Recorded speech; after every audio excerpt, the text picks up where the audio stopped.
После смерти Жанибека трон занял его сын Бердибек, но правил он всего 3 года. И затем началось так называемое «время Великой Замятни». За 20 лет на Золотоордынском троне сменилось 25 ханов.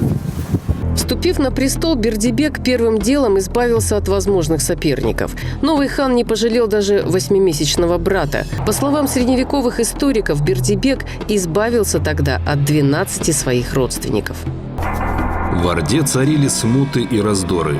Много ли времени прошло с тех пор, как наиболее видный хан Жанибек разболелся и взбесился, и родной его сын Бердибек прекратил мучения отца, накинув на его шею черный волосяной аркан. Потом и Бердибека убили. Далее началась борьба за власть. Один за другим появлялись люди, называвшие себя выжившими сыновьями Жанибека. Самозванцы появлялись по нескольку раз за год. За 20 лет смуты на престоле Золотой Орды сменилось 25 ханов. Некоторые из них не могли полгода продержаться, некоторые год, может быть, побольше. Монета периода Великой Замятни чеканится без наименования хана, поскольку было это бессмысленно.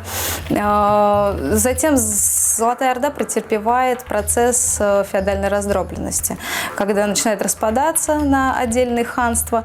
Именно кровавая расправа Бердибека над своими родственниками и послужила причиной агонии могущественного государства, уверены историки.